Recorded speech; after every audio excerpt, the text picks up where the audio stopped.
Hello. I'll always be surprised, I think, when I suddenly come live and the screen does its thing. It's a totally different dynamic to being on a stage and seeing everybody in front of me. And I walk on stage and say hello to everybody. It's just hello.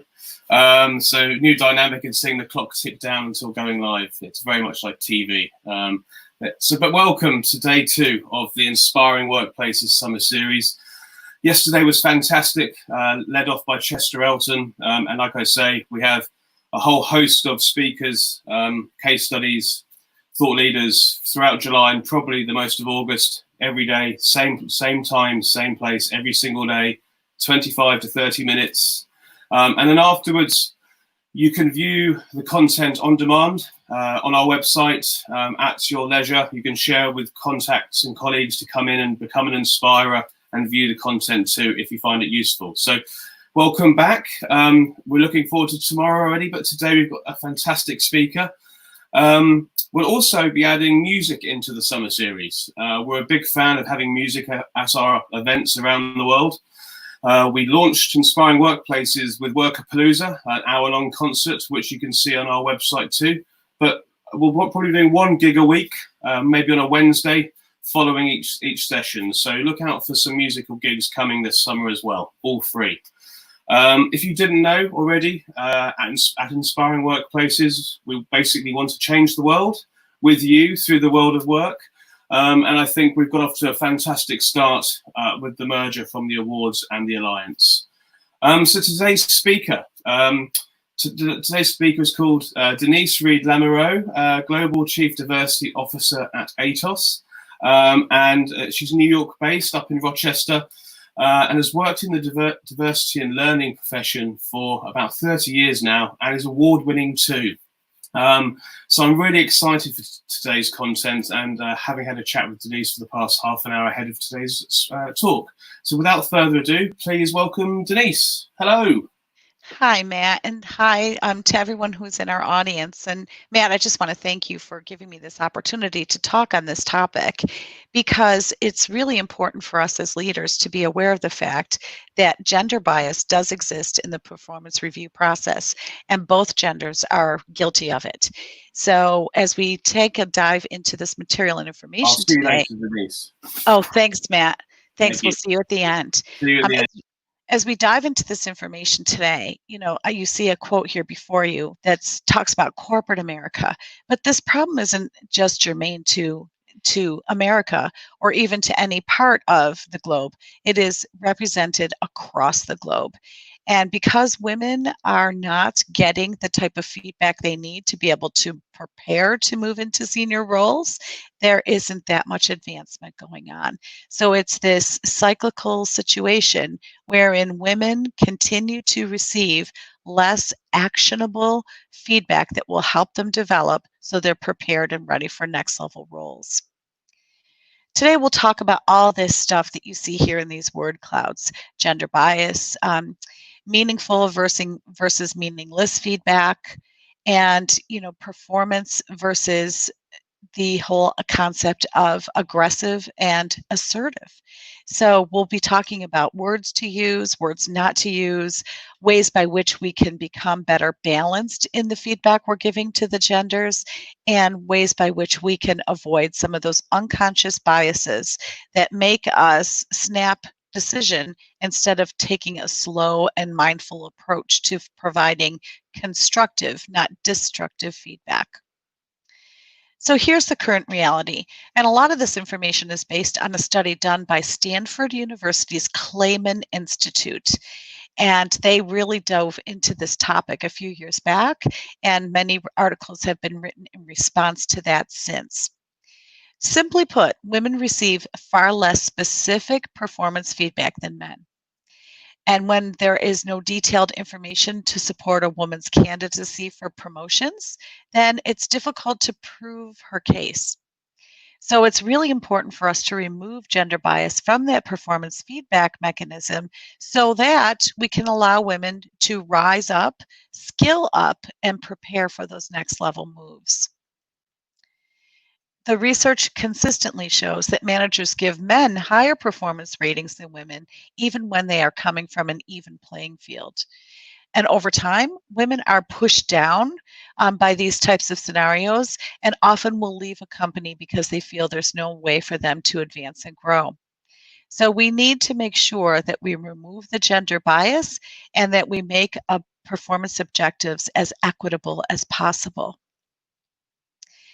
Take a look at these two pieces of feedback that literally came from two different performance reviews of two individuals doing the exact same job who had the exact same issue in being able to gain clarity when they're speaking with their clients. Heidi gets some negative feedback, but Jim just is told to develop his natural abilities. And of course, I use, a sort of stage manager-ish type voice there to emphasize the fact that even though Jim struggles in the same space that Heidi does, it is given to him in a space that is positive, wherein Heidi gets the negative feedback. And as I mentioned and as I opened, this doesn't matter if the feedback is coming from a male manager or a female manager. It is consistent that women receive this feedback that is more tied to personality traits than it is to actual performance. So here's a couple of different examples that take that to the next step. Lisa is a team player and understands how to help others in times of need. Okay, that's great. She's a team player. But what does that really say about what she did? The difference her efforts made, the impact it had on the work being done. It doesn't tell her that at all. It's way too vague, and all it does is compliment her in this very cursory level without giving her anything specific to focus on, to think about, and to try to recreate the next time. Kathy gets the same kind of feedback when her boss tells her that she contributes to the success of the team on a regular basis. That should give Kathy a moment to just sit back and think, what is that supposed to mean? How am I supposed to do anything with that? And how in any shape or form would I be able to take this forward? Women need evaluation on their real, actual performance and the impact that has on work relationships. The likelihood of women receiving feedback in the form of negative personality-based criticism significantly will decrease with this type of approach. So they will not hear things like we just heard on the previous slide about Heidi. We will be able to give them specific, actionable feedback tied to what they're working on at their levels. Women receive vague feedback on a very regular basis. You just saw it in those two examples given just a minute ago, especially when you saw what Kathy received. She had no idea what that could even mean or how she should interpret it. So what does that do? How does it impact our women? Since they're less likely to receive specific feedback tied to business outcomes, they know that they're generally doing a good job, but they have no way of understanding the areas that they need to skill towards, remove from the way they act, and then obviously capitalize upon. Men are given specific guidance about how to get to that next level. They're often told you rank number 2 in sales for the last quarter and make up 75% of our revenue in this particular space. Women are told you're a great team player and are really contributing to our increase in sales. Nothing specific, nothing tailored, and certainly nothing that will give them the ammunition they need to move up and to consider what their next steps should be. Since there's less constructively critical feedback given to women, they often flounder around and get this stamp of well done instead of any real feedback that can help them grow. If reviewers don't really tell women where they excel and where they need to skill up, how can they actually do anything to move themselves forward and then position themselves for promotion? If they're trying to build their case as to why they should be considered for an open role, they need those metrics, they need those specifics, they need that information that that man was told in my example a few minutes earlier, that he was in a second position as far as sales go and accounted for 75% of the revenue coming in. That's exactly what a woman needs to be told too. And oftentimes, without this specific feedback, without these opportunities to expand and without clear communications from their leaders, women are tracked into support functions, human resources, administrative assistance, and entry-level program and project managers.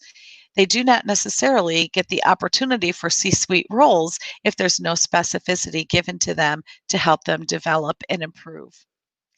And oftentimes, if they've missed a business objective, it's just couched in such ambiguous terms that they don't even realize that they missed the objective. And they continue to make the same mistakes over and over again because nobody has pointed things out to them.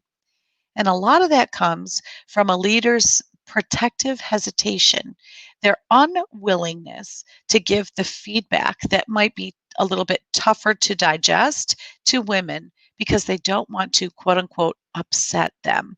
They worry about that emotionality coming into the conversation.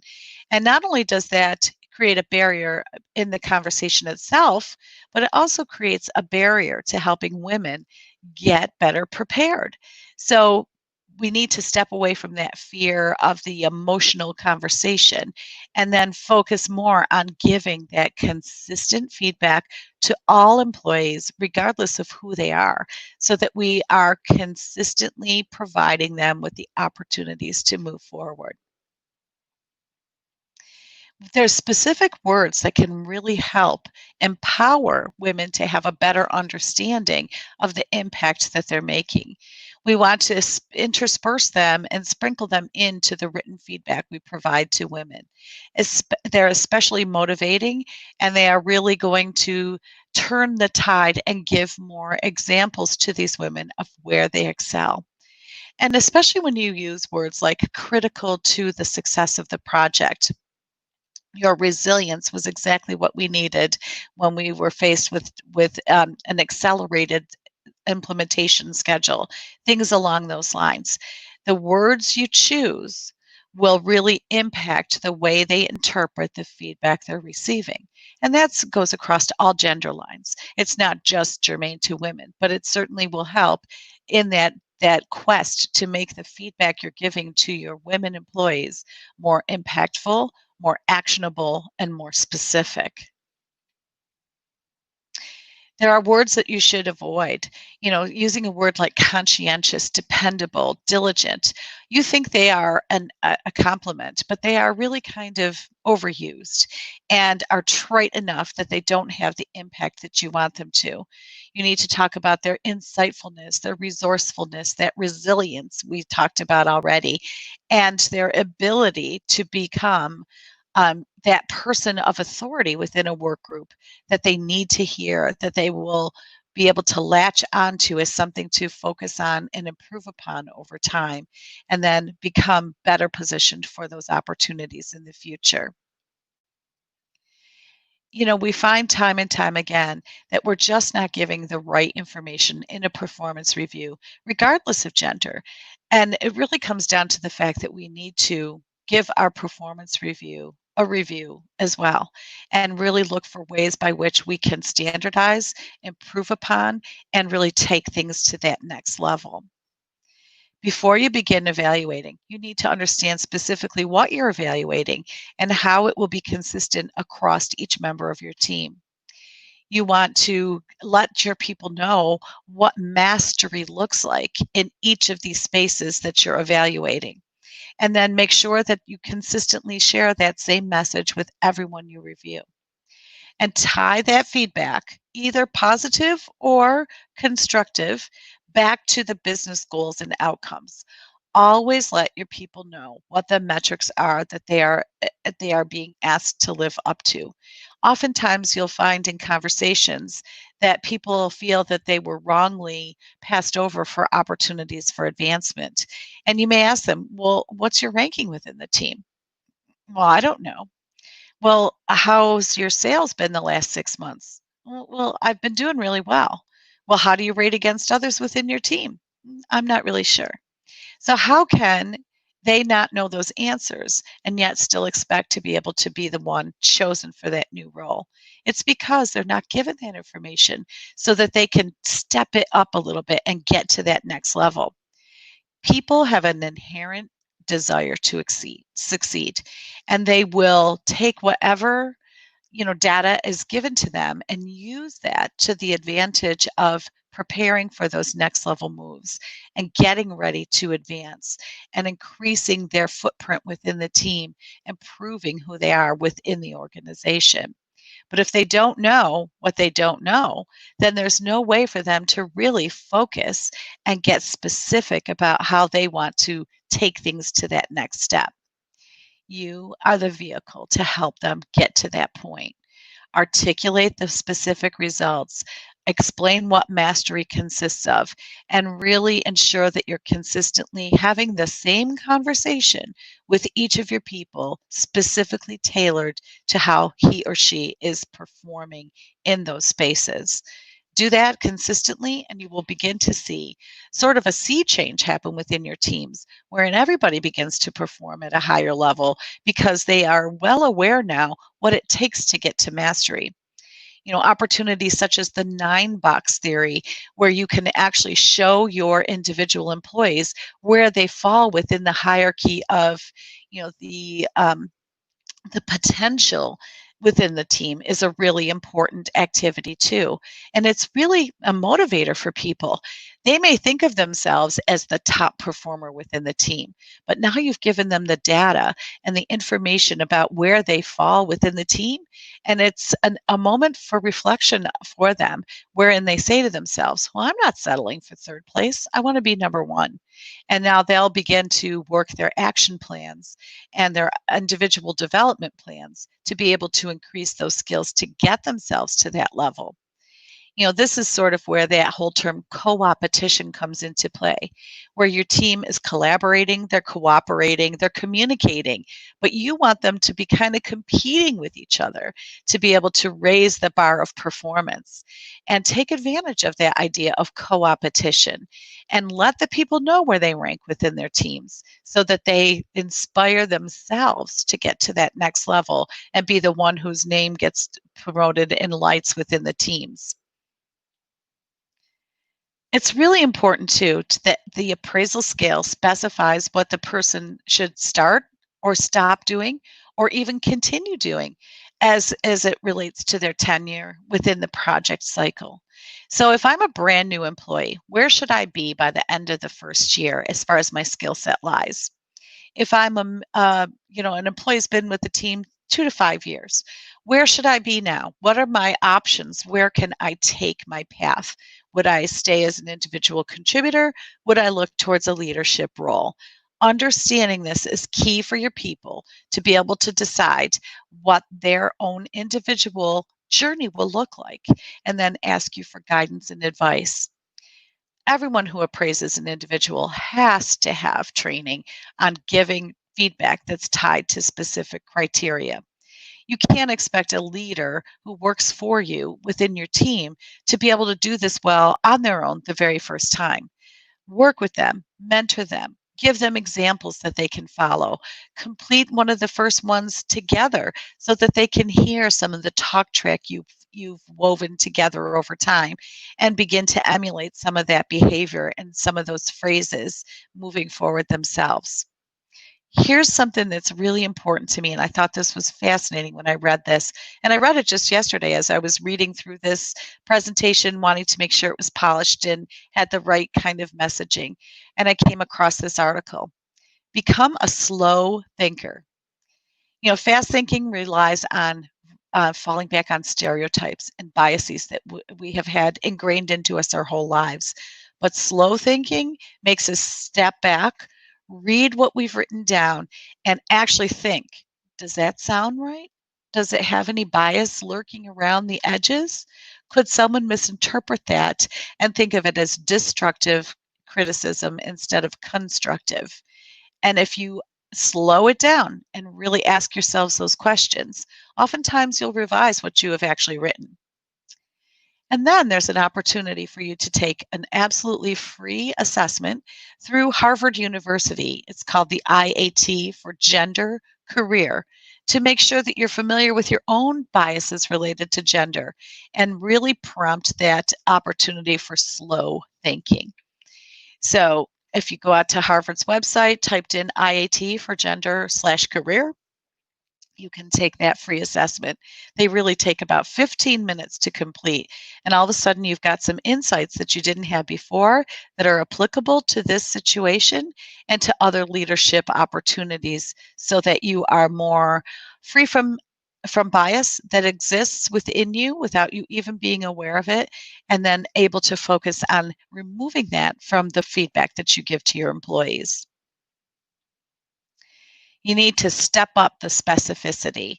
You can't say to Stephanie, your replies to partners about client matters are often not on point. What does that really mean? How can Stephanie fix that if she's been given just that statement?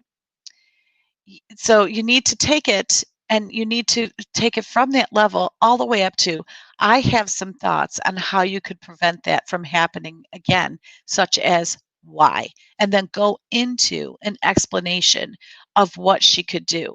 Because if you just say the exact same thing again to her the second time, she's still not going to make any improvements. You have to get specific. You have to begin to share with her information that she can use and take action on. And David Rock, who is known as a very focused executive coach across the globe, came up with this model a few years ago called interesting versus useful, which I put in front of myself all the time. His line of thought around this is, you can give people a lot of interesting information, such as metrics and such as, positions, rankings, and so forth. But unless you show them what's useful, how they can take the information and put it into action, all it is interesting information. It needs to motivate them. It needs to give them specific actions. Just like this example here, I have some thoughts on how you could prevent that from happening again. And then give those thoughts to that individual, show them the specifics, tie things back to the metrics about how they're performing within the team, and really bring it home so that they feel that sense of co-opetition, fueling them forward and giving them that focus that they need to be able to go ahead and do something different from what they've been doing previously. So I know I've covered a lot of ground in a short period of time, and your head is probably whirling around a little bit. So I want to kind of make some points over again as we begin to wrap this session up. It's meant as food of thought and to give you something to look at a little bit more deeply when you have the time.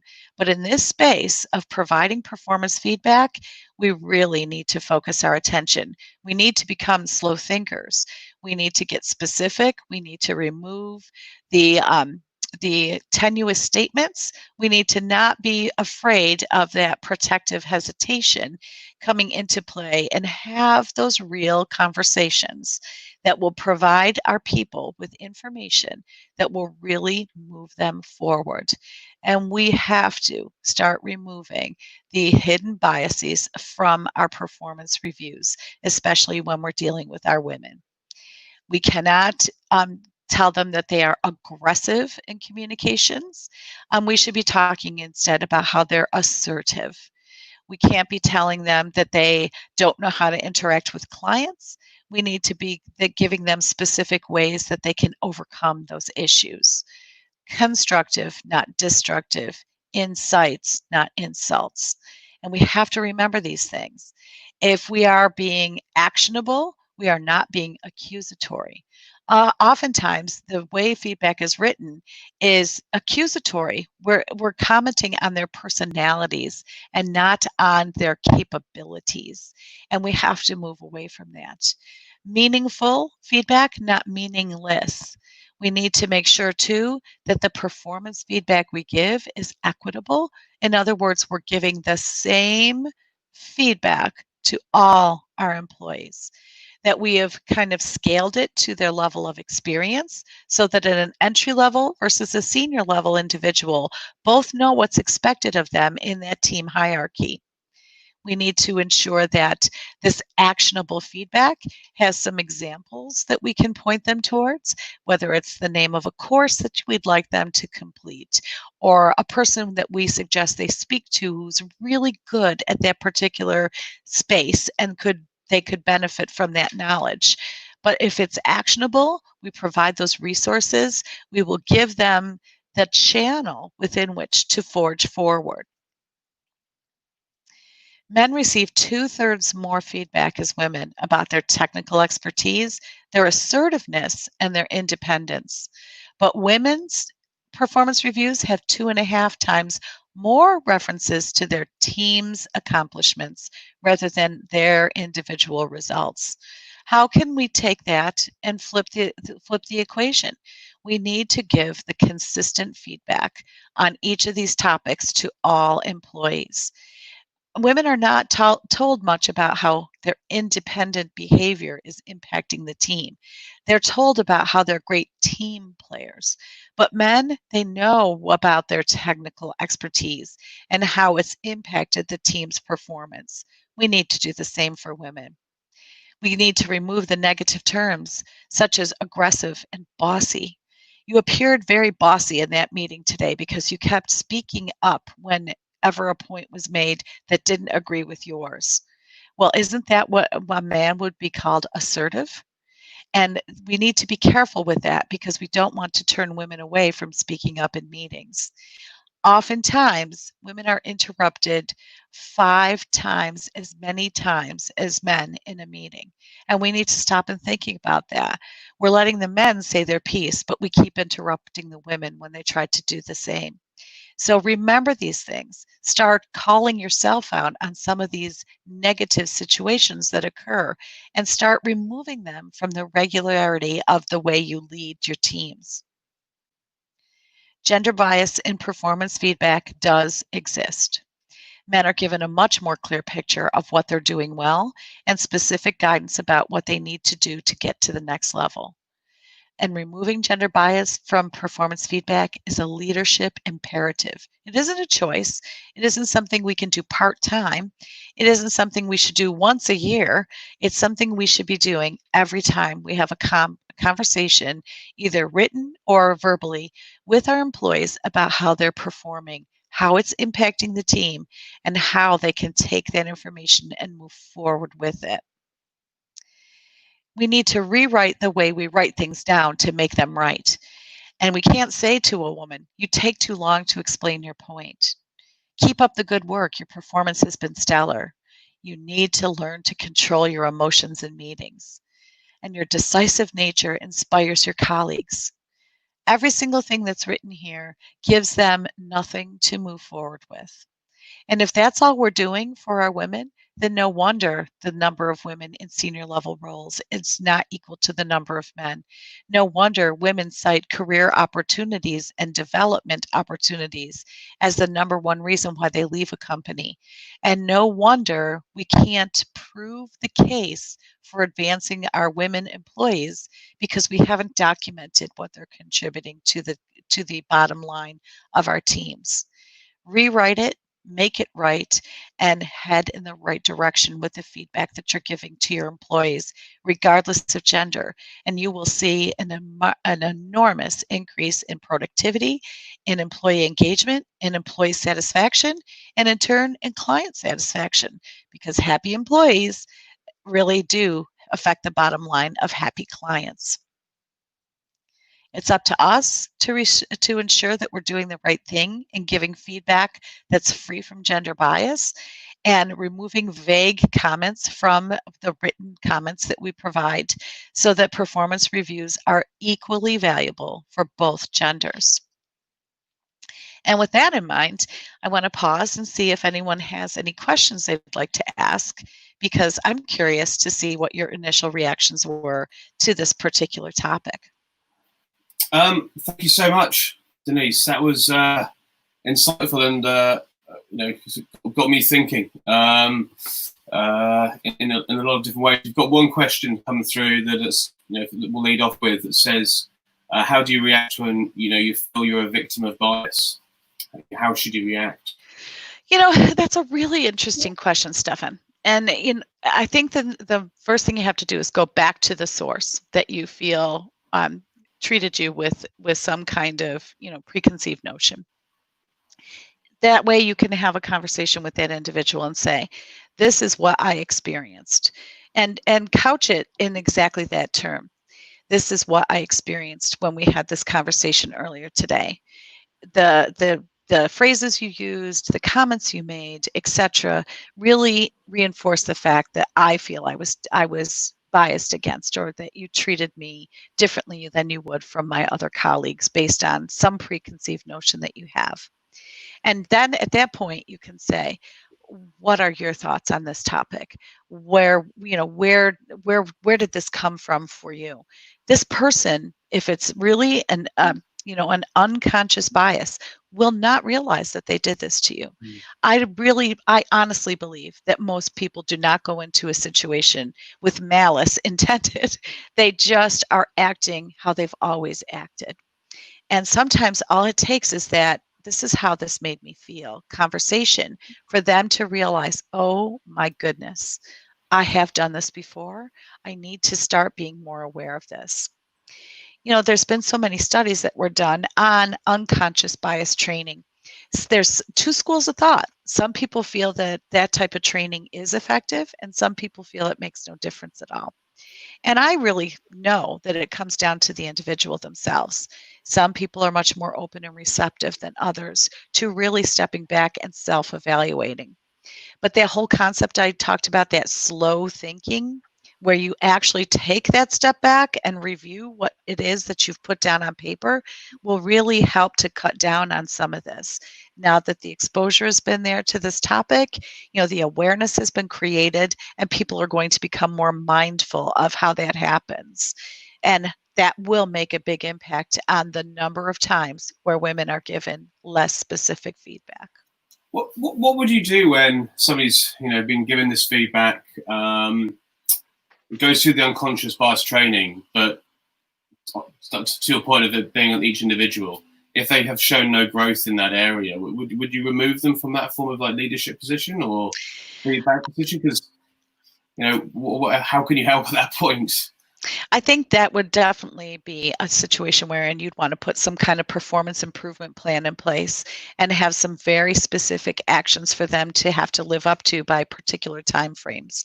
And sometimes it's, actually giving them a chance to do some mock performance reviews, and incorporate some of the verbiage in that will give that more specific feedback.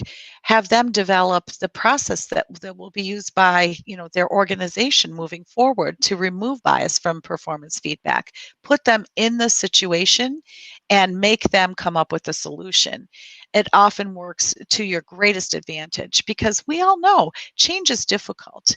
And really making unconscious observations conscious can be a little uncomfortable for people. But if we make them the solution makers instead of just the problem causers, then they feel an affinity to this, and they really want it to be successful because it remarks upon their performance in the long run. And I think everybody comes with their own unconscious bias. We all have it. Absolutely. And we also all learn bad habits and the wrong things sometimes, which we need to unlearn. But we all come with unconscious bias, so it's not like anybody doesn't have it. Absolutely. And we could never hold a sign up that says I am free from bias. Yeah, it's just not true. It's just not possible. No, we just need to keep trying to learn and improve and make ourselves better. Because for me, frightening to hear, that women might not have the power in this feedback process. They're not getting the feedback they need. And it's just, I suppose you need to have a sense of control. Otherwise, without that sense of control, there's no direction. So I was wondering how they can take back that power in some respects when they're not getting the feedback they need. Is it to Stefan's question, or is it a bit further?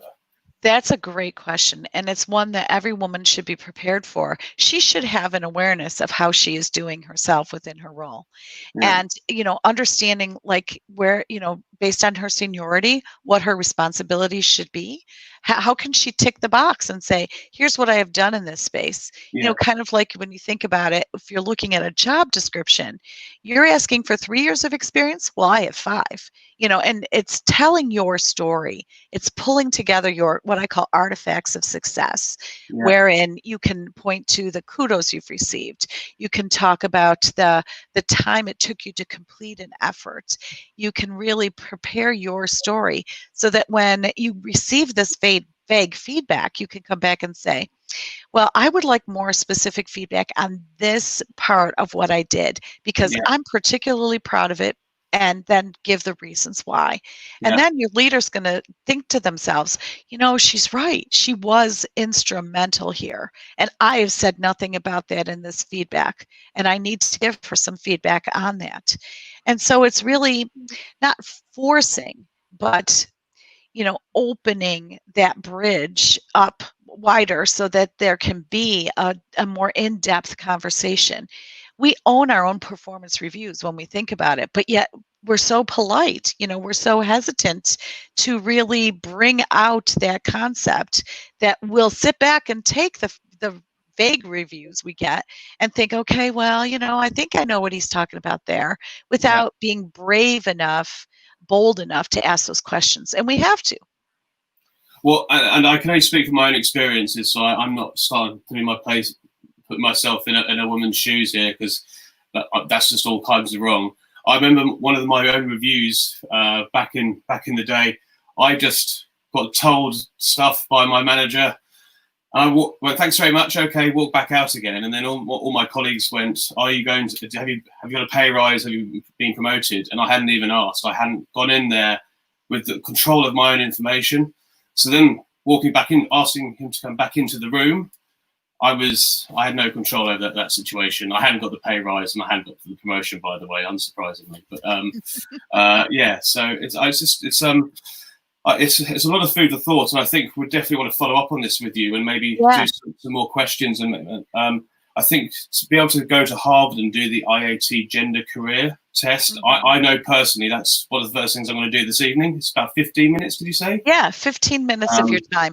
And boy, is it going to give you good insights about what some of your hidden biases are. And you're going to be like, oh my goodness. Yeah, little bit concerned, but that's the only way you grow, by learning more things. And I love the slow thinker. I didn't know that was a thing. I've developed it over the past few years, and I've tried to bring it into my team as well. That when you write something, especially if there's emotion around the writing, when you're writing that, maybe even one day, and like about 4 or 5 redrafts before it goes anywhere. And it's amazing the difference in what you would have sent and what you send and the outcomes it has. So absolutely. And I think one thing for us to remember too, it's not just gender bias. We know that, not everyone's a native English speaker. And if you're providing the feedback in the English language, make sure that the words you use are understandable. And they would not have room for misinterpretation, where it could be conceived as a bias without you even meaning it as such. So we're here to provide insights, not insults. And I always tell myself that, to just keep it real. Yeah. No, well, thank you. And again, it leads into everything that we want to be. Bring us true self to work. Be human. Be kind. We're all equal. All these things seem so simple, but we have to fight against where they're not. And thank you so much for giving us the tools to try and do that. So if there are no other questions, I'm going to say thank you to you, Denise. This will be on demand.